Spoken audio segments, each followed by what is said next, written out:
So hi guys. So இன்னைக்கு நம்ம என்ன பார்க்க போறோம்னா, லிமிட் கிளாஸ் தாங்க பார்க்க போறோம். ஸோ இமேஜின் ஒரு கம்பெனி வந்து பார்த்தீங்கன்னா, ஒரு 10 லேக் எம்ப்ளாயீஸ் இருக்காங்கன்னு வச்சுக்கோங்க. ஸோ நம்ம வந்து அந்த 10 லேக் ரெக்கார்ட்ஸையும் நம்ம வேணுமா? இப்போ சப்போஸ் அதில் எதாவது பார்க்கணும், சாம்பிள் எப்படி இருக்குன்னு பார்க்கணும்னா, இப்போ நம்ம ரன் பண்ணணும்னு வச்சுக்கோங்க, ரொம்ப நேரம் ரன் ஆகும். சரிங்களா? அதுக்கு வந்து நம்ம அவ்வளோ பார்க்க தேவையில்ல. நம்ம வந்து ஃபஸ்ட்டு ஒரு 5 to 10 ரெக்கார்ட்ஸ் பார்த்தா போதும். நாங்களாம் லிமிட் டெய்லி யூஸ் பண்ணுவோம். ஓகேங்களா? ஸோ அதனால் வந்து இப்போ அது எல்லாமே நம்மளுக்கு வேணுமான்னு கேட்டிங்கன்னா இல்லை. ஸோ நம்ம வந்து ஒரு டாப் 3 அதுதான் வேணும் அப்படின்னா அப்போ தான் வந்து நம்ம லிமிட் யூஸ் பண்ண போகிறோம். சரிங்களா? லிமிட் யூஸ் பண்ணால் லிமிட் 10 அப்படின்னு சொல்லி கொடுத்தோம்னா உடனே வந்து அதில் இருக்கிற ஒரு 10 ரெக்கார்ட்ஸ் மட்டும் நம்மளுக்கு டிஸ்பிளே ஆகும். ஓகேங்களா? So select star from employees run பண்ணுவோம். இதான் ரெக்கார்ட்ஸ் இருக்குது. சரிங்களா? இப்போ இதில் நம்ம வந்து ஒரு 3 ரெக்கார்டு மட்டும் நம்மளுக்கு வேணும் அப்படின்னா, இப்போ நம்ம 3 ரெக்கார்டு மட்டும் கொடுத்தோம்னா அந்த ஃபஸ்ட்டு 3 ரெக்கார்டு மட்டும் வரும். ஓகேங்களா? இதுதான் வந்து இந்த லிமிட்டோட வேலை. ஓகேங்களா? அப்போ இதுவே வந்து நம்ம top highest salary top 3 highest salary வாங்குறவங்கள மட்டும் ஃபில்டர் பண்ணோம்னா ஒன்றும் இல்லை. இந்த இடத்துல வந்து ஆர்டர் பை சேலரி, இது நம்ம டிசெண்டிங் ஆர்டர்.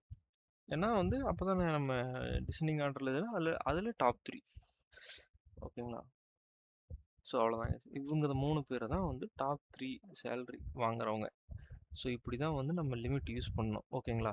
ஸோ இது எப்படி வேலை செய்யணும்னா, ஃபஸ்ட் என்ன பண்ணணும்னா அது ஆர்டர் பை பண்ணிடுறோம். அது எல்லா ரெக்கார்ட்ஸையும் நம்ம ஃபஸ்ட்டு பார்த்த மாதிரி ஆர்டர் பை பண்ணிடுறோம். அதில் 3 ரெக்கார்டு, ஃபஸ்ட்டு 3 ரெக்கார்டோ 5 ரெக்கார்டோ நம்ம எவ்வளோ கொடுக்குறோமோ அவ்வளோ அவ்வளோ.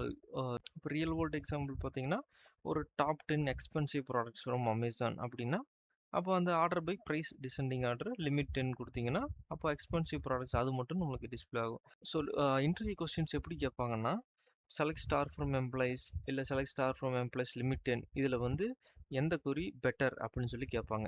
சரிங்களா? அதுக்கு என்ன நம்ம சொல்லணும்னா, for testing and exploration limit வந்து பெட்டர். ஏன்னா இது loads pure rose and pastor அப்படின்னு சொல்லி நம்ம சொல்லணும். ஓகேங்களா?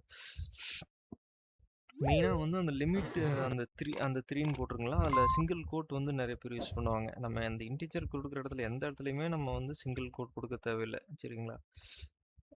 ஸோ நாங்கள் எல்லாருமே டெய்லி யூஸ் பண்ணுவோங்க. Data analyst, data engineers, snowflake developers, அவங்கெல்லாம் வந்து அந்த டேட்டாஸ் ப்ரிவ்யூ பண்ணுறதுக்கு நம்மளுக்கு எல்லாமே கரெக்டாக லோட் ஆகிடுச்சா இல்லையான்னு பார்க்குறோன்னு வச்சுக்கோங்க. ஒரு ஃபைல் லோட் பண்ணிட்டு கரெக்டாக லோட் ஆயிருக்கா இல்லையான்னு செக் பண்ணணும்னா நம்ம எல்லா ரெக்கார்ட்ஸும் செக் பண்ண தேவையில்லை. ஃபஸ்ட்டு ஒரு சிம்பிளாக, ஏன்னா சிலதெல்லாம் பார்த்தீங்கன்னா ஒரு 100 மில்லியன் ரெக்கார்ட்ஸ் இருக்கும். அதெல்லாம் கொரி வர்றதுக்கு கிட்டத்தட்ட 10 to 15 மினிட்ஸ் ஆகும். அவ்வளோ நேரம் நம்ம வெயிட் பண்ண முடியாதுல்ல, சும்மா சாம்பிள் செக் பண்ணுறதுக்கு.